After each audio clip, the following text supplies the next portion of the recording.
Հատուկ քննչական ծառայությունը դեռ նախաքննություն է անցկացնում 4 ամիս առաջ Վանաձորի ոստիկանությունում երիտասարդ կնոջը հարցաքննելիս նվաստացնելու, նրա նկատմամբ ճնշումներ ու բռնություն գործադրելու պնդումների առնչությամբ։ Մինչդեռ նույն օրը տրված ինքնախոստովանական ցուցմունքի հիման վրա հարուցված քրեական գործն արդեն մտել է Վանաձորի դատարան։ Իրավապաշտպանները այստեղ լուրջ հակասություն են տեսնում։ Արթուր Սաքունցը նկատում է, դատարանը պետք է սպասեր, մինչև հատուկ քննչական ծառայությունը ավարտեր քննությունը ոստիկանների թույլ տված հնարավոր անօրինությունների առնչությամբ։ Բավարար հիմքեր է տեսել հատուկ քննչական ծառայությունը հարուցելու քրեական գործ ոստիկանության աշխատակիցների կողմից Անի Բոշյանի արժանապատվությունը նվաստացնելու,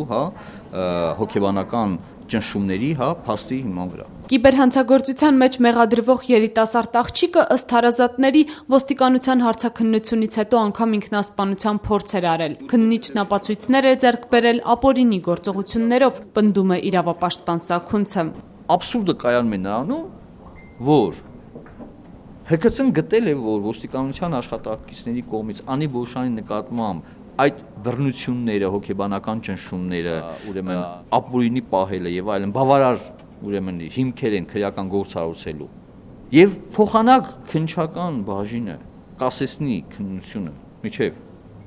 հատուկ քննչական ծառայության կողմից քննության ավարտը եւ նոր դրա հիման վրա շարունակի։ Այսինքն կարծես թե տարբեր երկրներ են։ Ինքը Անի Բոշյանը այլևս ոչնչից չի զարմանում, ասում է երբեք չի կարողանա մոռանալ այն, ինչ տեղի ունեցավ Վանաձորի ոստիկանությունում։ Մենակ էին ասում, որ եթե ես հենց հիմա կամ չգիտեմ քննիչի գալը չհամոզվեմ, որ պետքա ցուցմունքը տան ինքնախոստովանական բնույթի, ես հաստատ պետքա տեղափոխականած գաղութ։ Դա է որոշել քոճակատաբիրի։ Եթե գնում ես այսպես, թերքում ես գնում ես տո, եթե չէ, հենց հիմա այստեղ է ձերբակալում են, գողարկում են կանանց գաղութ, տառնում են, որ պետքա չհարկի չասնեմ, որպեսզի ծանոթացնեն իմ հանցագործ ընկերների հետ։ 24-ամյա կնոջը ոստիկանությունում պահել են 10 ժամ 17:30-ից մինչև գիշերվա 03:30-ը։ Չեն բացատրել իրավունքները, չեն տրամադրել փաստաբան, իր խոսքով սպառնացել ու նվաստացրել են։ Անին պատմում է, որ ոստիկանության բաժնում իրեն նաև ստիպել են մերկանալ, ստուգելու արդյոք դաջվածքներ չունի, եւ քանի որ դաջվածքներ ունենալ կամ չունենալը ոչ մի կապ չէր կարող ունենալ կիբերհանցագործության գործի հետ, նա համարում է, որ իրեն մերկացրել ու լուսանկարել են ճնշելու համար։ Գիտեմ, ես էլ մինչև այսօր չեմ կարողանում հասկանալ, թե ինչ կապ ունեն դաջվածքները կամ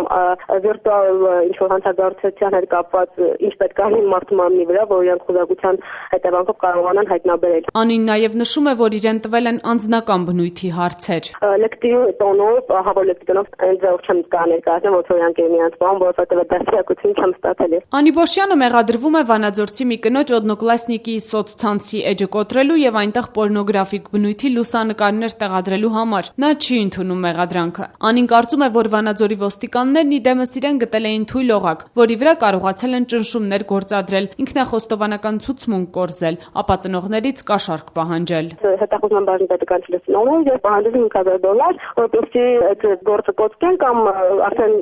գործի մեջ եղած մեկ այլ կասկադյալի դեմ հանեն այդ գործը չգիտեմ։ Օրերս հրապարակված Հայաստանում մարդու իրավունքների վերաբերյալ Եվրոպայի խորհրդի զեկույցում անդրադարձ կար նաև ոստիկանական բռնություններին։ Զեկույցում գրված էր, որ մարդու իրավունքների հանձնակատարին լրջորեն մտահոգում են շարունակաբար ստացվող տեղեկությունները ոստիկանության եւ իրավապահ այլ մարմինների կողմից խոշտանգման եւ դաժան վերաբերմունքի մասին։ Ըստ Եվրոպացի օմբուդսմենի զեկույցի լուրջ մտահոգության տեղիք է տալիս նաեւ այն, որ դատարանները հենվում են ենթադրյալ հարկադրանքի պայմաններում ստացված ապացույցների վրա, հատկապես երբ դա հիմք է ծառայում մեղադրական դատավճռի համար։